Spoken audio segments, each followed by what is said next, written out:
Hello everyone, welcome back to mum and মাছকিন। আজ তোমাদের সাথে ভীষণই হেলদি একটা রেসিপি শেয়ার করব, যেটা বানানো একেবারেই সহজ এবং এটা বানাতে সময় একদমই কম লাগে। আর যারা এখনও পর্যন্ত আমার চ্যানেলটিকে সাবস্ক্রাইব করোনি তারা প্লিজ আমার চ্যানেলটিকে সাবস্ক্রাইব করে মাম এন্ড মাছকিনের সঙ্গে থেকো এরকমই ইজি এবং হেলদি রেসিপি পাওয়ার জন্য।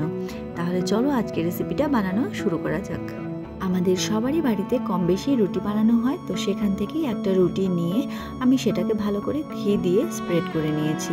ঘি স্প্রেড করেছি আমি মোটামুটি 1 স্পুন ঘি এখানে অ্যাড করেছি, দিয়ে ভালো করে এপিট ওপিট লাগিয়ে নিয়েছি। তাতে কিন্তু রুটিটা অনেকটাই সফট হয়ে গেছে।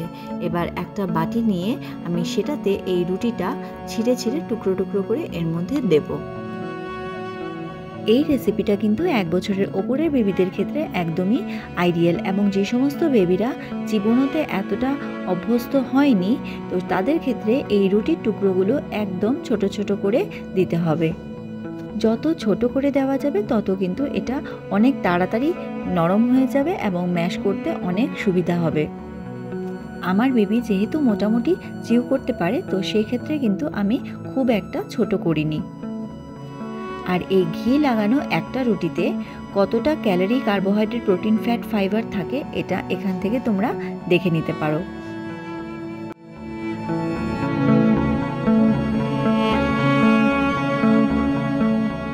তো রুটিটা এখানে আমার টুকরো করা হয়ে গেছে। এবারে আমি অ্যাড করে দেবো 1 কাপ গরম দুধ, যেটাকে আমি সবে সবে ফুটিয়েছি।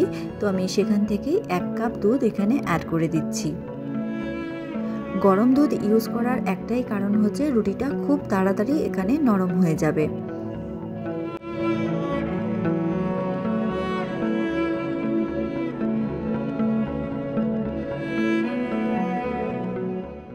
দুধ দেওয়ার পর রুটি এবং দুধ খুব ভালো করে মিক্স করে নিচ্ছি।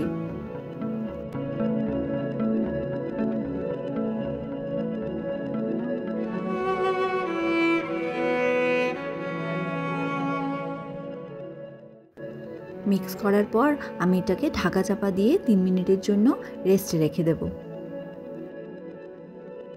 আমি কিন্তু আমার বেবির জন্য এই হোমমেড ঘিটাই ইউজ করছি, এবং এই হোমমেড ঘি থেকে আমি 1 স্পুন নিয়ে রুটিটাকে এপিট ওপিট করে লাগিয়ে দিয়েছিলাম।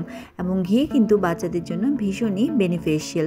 আর কিভাবে এই হোমমেড ঘি তৈরি করতে হয় সেটা জানতে গেলে আমার চ্যানেলে তোমরা ভিজিট করলেই পেয়ে যাবে। 3 মিনিট হয়ে যাওয়ার পরে আমি ঢাকা খুলে এবার দেখে নিচ্ছি রুটিটা কতটা সফট হয়েছে এবং কতটা মিল্ক সোক করেছে। রুটিটা কিন্তু অনেকটাই মিল্ক সোক করে নেয়, সেই জন্য আমি আবারও একটুখানি মিল্ক এর মধ্যে অ্যাড করে দিয়েছি।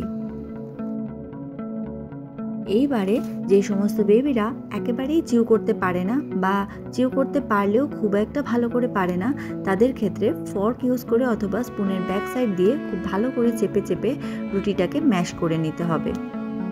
ফুটন্ত দুধ ইউজ করার ফলে রুটিটা এতটাই নরম হয়ে যায় কি ব্লেন্ড করে বেবিকে খাওয়ানোর কোনো দরকার পড়ে না। আর এই পর্যায়ে তোমরা নাটস পাউডারও ইউজ করতে পারো। আর একটু মিষ্টি করতে চাইলে জাগরি পাউডার, ম্যাশড ব্যানানা অথবা ডেট সিরাপ ইউজ করতে পারো। তো আজকের এই এনার্জি রিচ বেবি মিল কিন্তু একেবারে রেডি বাচ্চাকে খাওয়ানোর জন্য। এই রেসিপিটা কিন্তু একেবারে আইডিয়াল ওয়ার্কিং মমদের জন্য, যাদের সময় অনেকটাই কম। তো আজকের রেসিপিটা তোমাদের কেমন লাগলো অবশ্যই জানাবে। ভালো লাগলে একটা লাইক করে দেবে। চ্যানেলে নতুন হলে সাবস্ক্রাইব করতে কিন্তু একেবারেই ভুলো না। দেখা হচ্ছে পরবর্তী ভিডিওতে। ভালো থেকো, সুস্থ থেকো, টাটা।